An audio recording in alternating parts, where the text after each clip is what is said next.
Yo, what's up everybody? Welcome to my YouTube channel, and I get to introduce you today to Jib's R34 GTT.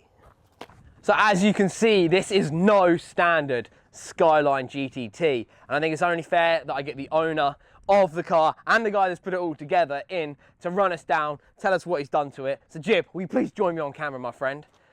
This is Jib, everybody. We can give it a little fist bump. We're out of the old lockdown thing now, kind of thing. So it's all Gucci. So what we'll do, I want to have a proper look around your car, dude. Let me grab the camera. We'll have a look. Sound. Let's go over this car, man. Obviously, the big body kit on it. Let's start with that. It's the easiest thing to talk about. What are we running? What have we got here, please? So it's a Sunline Racing rep kit, basically. It's not the genuine kit, but that consists of the wings, the side skirts, and the rear quarters. And you're looking at like 40mm wider at the front each side compared to a stock GTT, and I think it's about 6.5 centimeters wider at the rear than a stock GTT. So it's a pretty big kit. Is that on each side? That is on each side. Wow. Okay. So it's like real girthy. Yeah. So it's huge. Cool, man. Struggle to get through a garage. That's how big it is. You struggle to get it in your garage, say, yeah. Yeah. What bonnet is that we're running on here? Again, it's a Z-Tune rep bonnet. I won't say where it's come from because the fitment's not the best, but okay. It works and it looks nice. But yeah, it's a stock Z-Tune bonnet. And then the bumper is a Jun bumper, which I was trying to find a bumper for ages that no one else was running. And then my good friend Leon at EP Racing was like, I can source you one. I waited like a good half a year for it, but it was definitely worth the wait because it's just different than anything else that I've seen. It matches the kit perfectly. And are these front wings, you say they're, what are these the front big, like, because they've got the big pointy? Yeah, so that's still Sunline Racing. Sunline Racing, it's very similar to the Z-Tune, because obviously the Z-Tune's got, it kind of has the point as well, but these are just more over the top and in your face than the stock Z-Tune ones. Yeah, because they look ginormous. They look like they kind of flatten out more at the top than the Z-Tune ones, seem more of a point, like at this point maybe. I might be wrong. Well, when I was looking into it, apparently Sunline Racing do a lot in regards to like wind tunnel stuff and whatnot. Don't get me wrong, it's probably still like a brick going through wind, but you know, it looks good, and I think it goes very well with the wing mirrors, which is kind of how it set it all off, really. What are these wing mirrors? Are these the? They are genuine Ganador wing mirrors. So they are money. They are worth some cake now. Yeah. They are, and you've got a cool little extender on those as well, like Brad has. I guess that's good for just looking cool. I don't really know. Yeah, I don't even honestly know what the benefit of them is, but they look good. So yeah, cool. Wheels. Let's talk. What are we running, and what fitment are these? So they are Works CR2P. They were kind of the lowest offset I could get in the sizes that they are. I think the rears are 10 ET0 possibly, and the fronts are 9.5 ET5. However, I've had to put pretty big space on. I think I'm running 25mm spacer on the rear. Right. Can I see that in? Oh yeah, I can. Yeah. And a 25mm on the front as well, or possibly a 20.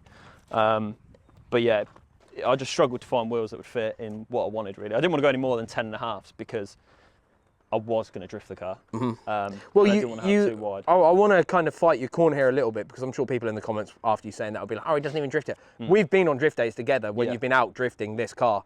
It was all pre-lockdown, price boom, really, wasn't it? Yeah, like 100%. I think anybody outside of the UK may not realise, but we were very fortunate for a long time that cars like this, and like my own car as well, like these were not as valuable as they are now. So it is definitely conscious decisions in the back of people's heads. It's the lack of tracks for me, and you know, I'm close to Santa Pod and stuff like that, but I also want to run Fitman and Lowe's, and you can't run that while you're going to Santa Pod.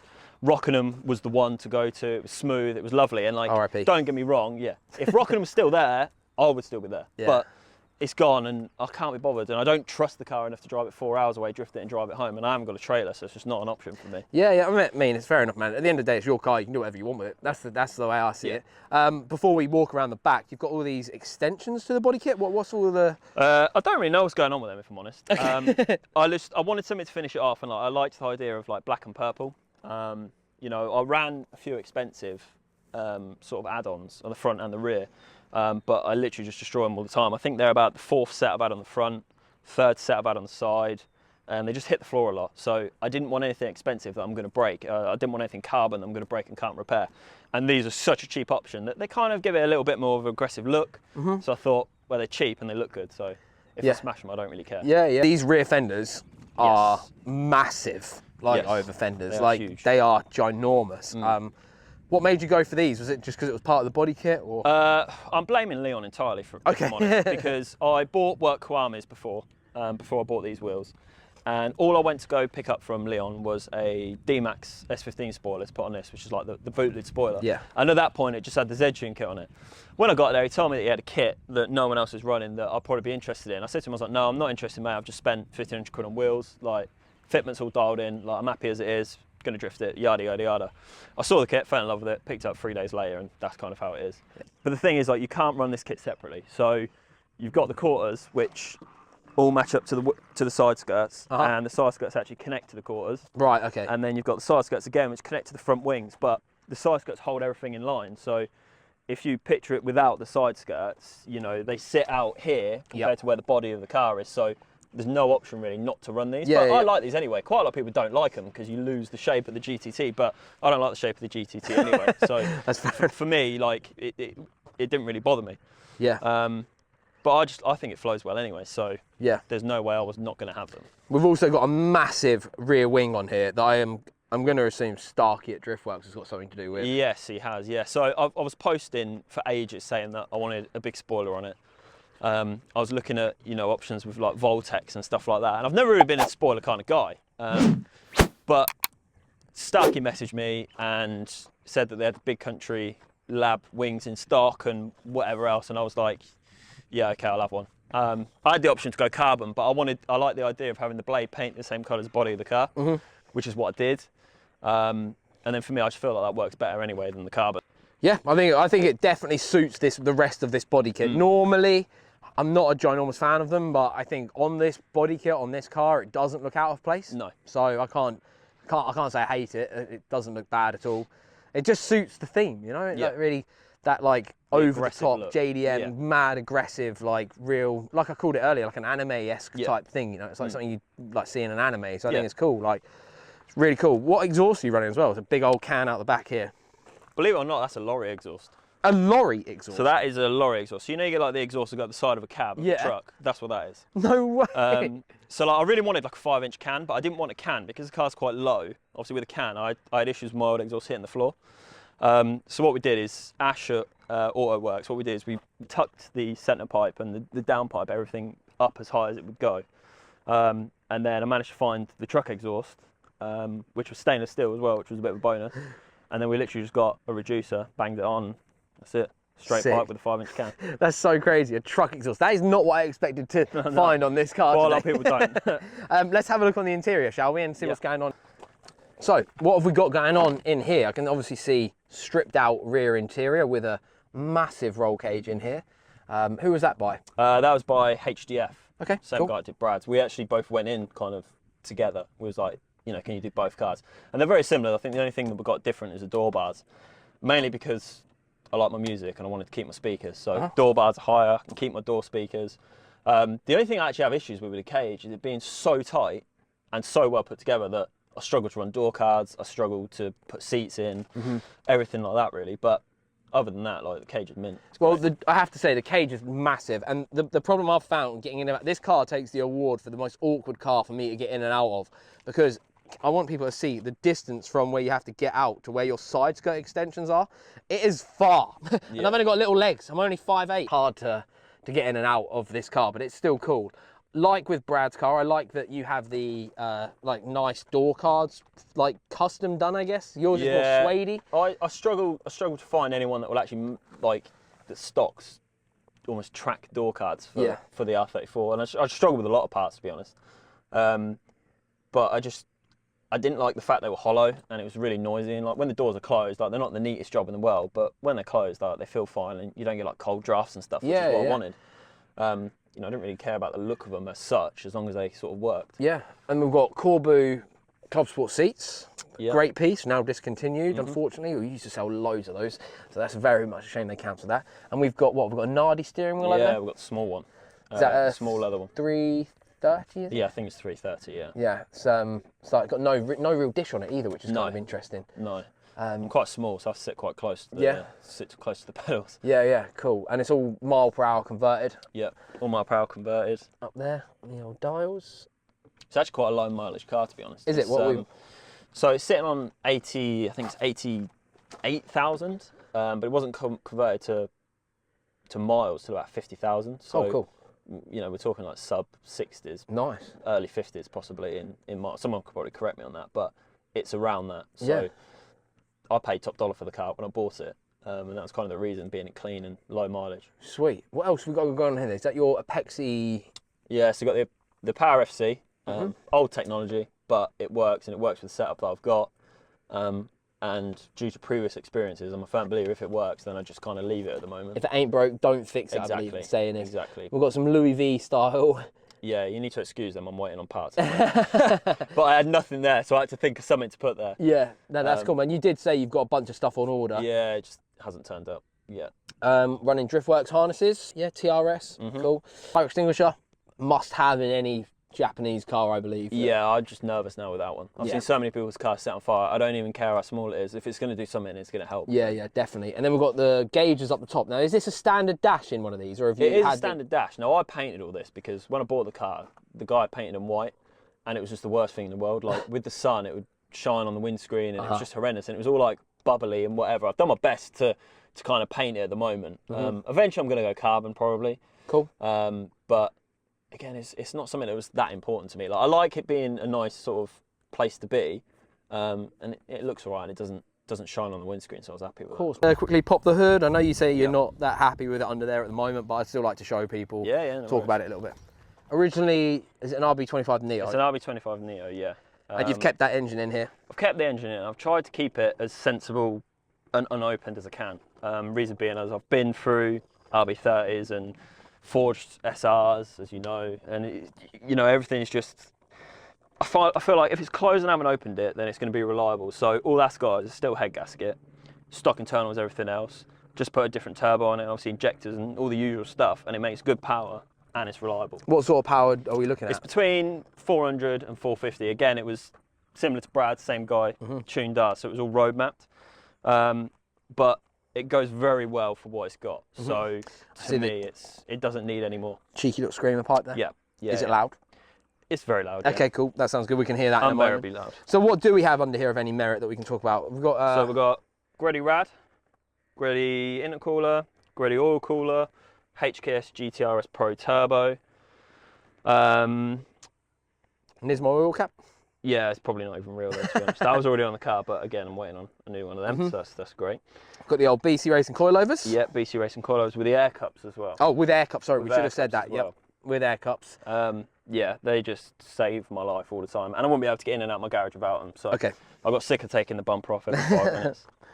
Well, the car looks absolutely insane, dude. Like when you're just looking at it, it just looks absolutely ridiculous. Like I love it. It's so over the top, and that's why I really like it. I think it's so cool. But yeah, it's kind of like when I was younger, like I was into the whole max power era, and I'm still kind of into it now. I've tried to make this like that, but still kind of be cool at the same time. Yeah, I like it, man. I just like over the top. And I like it. Over the top, so it does it for me. It's great. We haven't spoke about your brake setup, sir. What do we run on here? So I've got the R34 GTR front brakes and the stock GTT rear brakes, but as I found with drifting, it locked up on the standard handbrake. So cool. Again, if it works, then I won't get to bother changing it. Absolutely. It stops absolutely mint.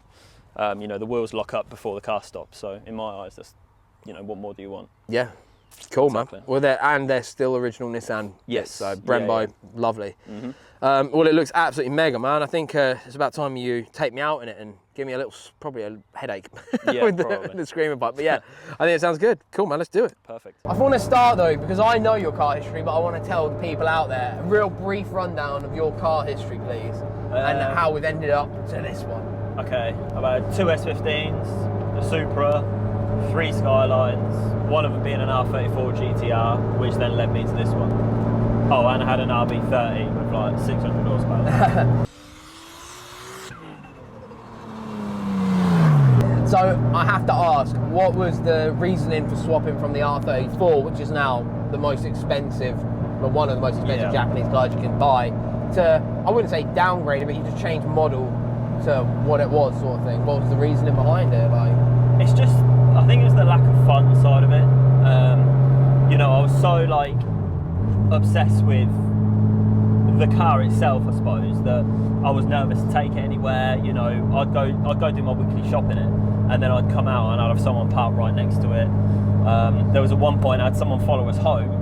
I then went to talk to them because I thought they wanted to talk about the car, and they literally just did their windows up. So it was just like the nervous side of it, and I just didn't have as much fun driving it as a rear-wheel drive car. But you know, I've always been sort of rear-wheel drive in my head, so I just missed the whole rear drive side of it, the drivability of the car. Yeah. And was it always your plan from the R34 GTR to go to one of these? Yes. You're like, I want to get back to drifting, want to stay in the R34 chassis sort of thing? Yeah. What I ideally wanted to find was someone that wanted to swap, so someone that was upgraded from a GTT to a GTR, and I wanted to have their car and they have my car. Good old days, eh? Yeah. Back in the good old days. It literally took a week though. Really? It was a week from putting up my GTR for sale that I had someone reply who had a GTT that wanted to upgrade to a GTR. Yeah. And luckily enough, it was this one, and it was clean as anything. And what appealed to me was I was always going to rip the car apart and make it my own. Now this one that I bought was a Tommy Cara rep. Okay. But it had genuine parts on it. So I was looking like obviously pound signs in my head. Yeah, I was thinking, well, if I take that off, I can get this, this, and that. So that's what I did literally. It was a Tommy Cara rep, genuine parts. I stripped the parts off of it that were worth money, sold them, and I literally didn't have to dip into GTR money to make this car my own. Yeah, cool. The car paid for itself, which was yeah, good. cool. Do you regret it at all? Yes, I regret the money side of it, and you know, if I knew now what I did then, I would have bought one of these and kept the R34 GTR, and I would have just put it in the garage and bought one of these as well. Never mind. You know, it was a different time back then. At the end of the day, like we didn't realise how the prices were going to go. No. So, well, c'est la vie, really. Yeah, we'll put it this way. I had a spec R S15 that I was selling 6 months to sell, and it was $6.5 grand. Yeah, good old days. Yeah.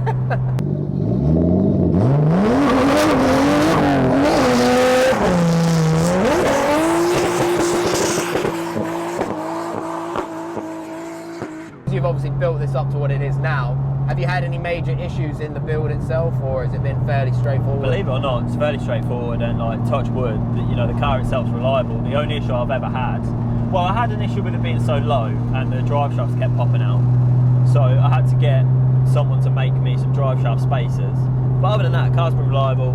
The gearbox blew up, that was my fault, doing a clutch kick in like third. Right. And it just blew it up. But other than that, like, I've had no issues with it really at all. So now you don't really drift it, like we were talking earlier at the yard. What do you kind of use it for? Is it more like a show car, weekend car, kind of hooner car? Like, I like to use it as a bit of everything, to be honest. Like me and the missus pop down to the shop, do our weekly shop in it sometimes. Again, I take it to shows. I don't drive it to work or commute to work or anything in it, but I suppose the main thing is I just like to drive it at the weekend really. Yeah. And even then it probably comes out once every couple of weeks. It depends what mood I'm in, I suppose. Yeah, cool, man. Cool. What sort of, you said about 400 to 450 brake. Are you happy at that sort of power? Is that like a comfortable? I'm happy with it as it is. Yeah. You know, I don't like the engine aesthetically, but it's a lot of money again to throw into something that I don't necessarily like the look of. You know, I'm not one to go about places and pop my bonnet and stuff like that. Yeah. So, you know, aesthetically, I'm not that happy with the engine bay. Performance-wise, I'm more than happy, and you know, I can comfortably put my foot down round a bend, and I know it's not going to spin out and whatever else. It is still gripped to the road. Yeah. Good job putting your number plate back on. You see 100%, that? Yeah. I clenched a little bit. Yeah.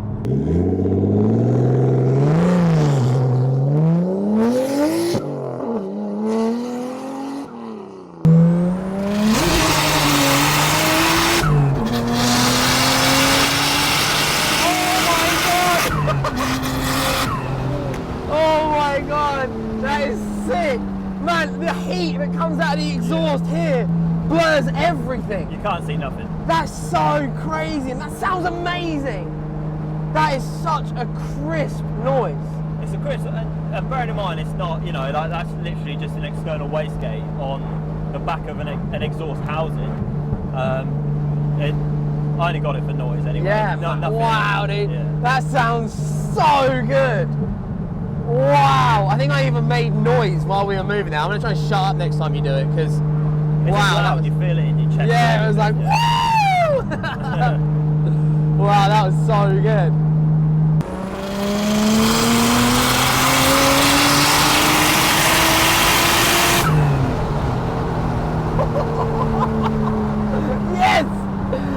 is unreal.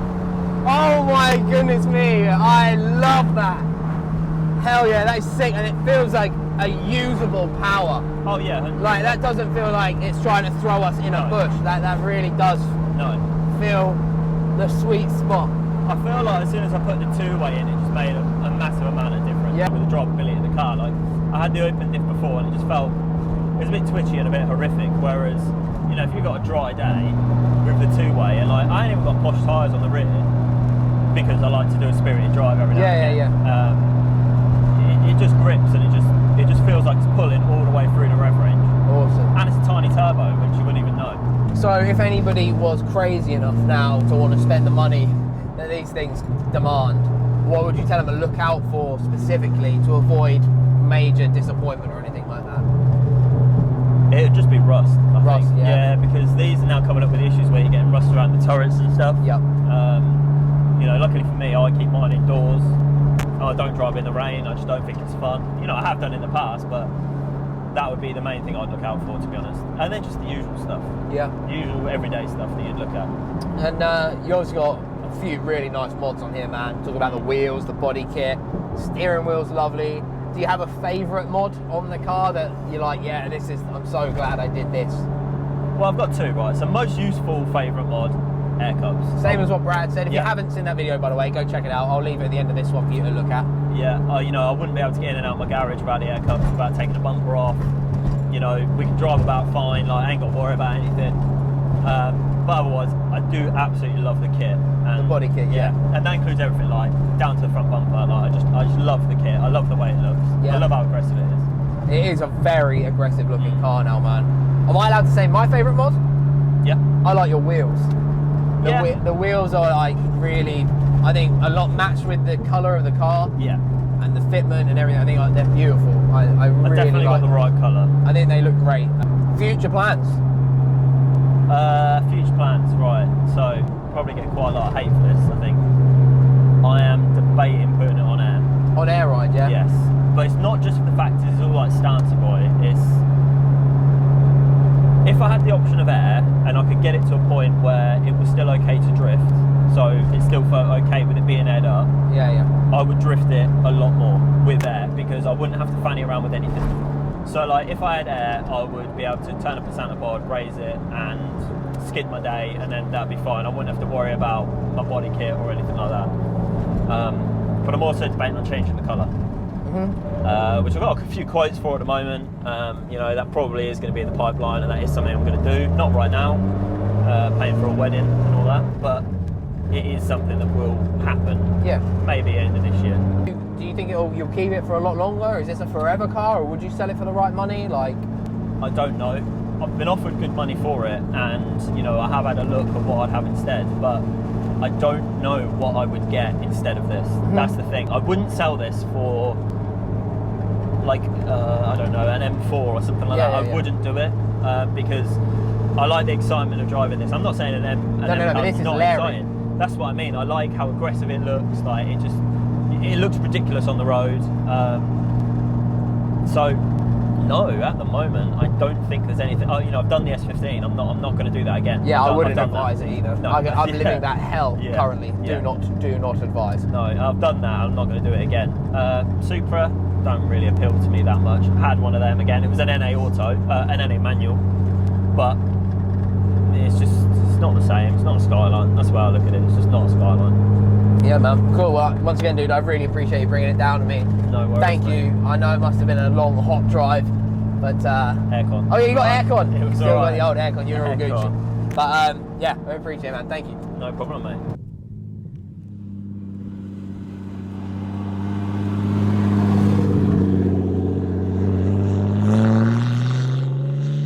And that brings us to the end of this video. Really, really, really grateful to Jib, who's just over there. Hi, Jib. So for coming down. Make sure you give him a little follow on Instagram. Show our appreciation. Leave some lovely likes on his posts. This car is ridiculous, and it made me so happy when we were out in it and we were hooning it around. I love the screamer pipe in front of it. I just love this car, and I can't wait to see it out again, and maybe one day we get Rockingham back and we can go do some skids again. But if not, make sure you come and check it out at one of the events he'll be at. He's around all the places. So let me know down below if there's any more cars I should be checking out that you know of. And please make sure you leave a fat like on the video and hit subscribe too. And if you're a member, there'll be another video on the channel coming for you very, very soon. Right guys, I'm out. Peace.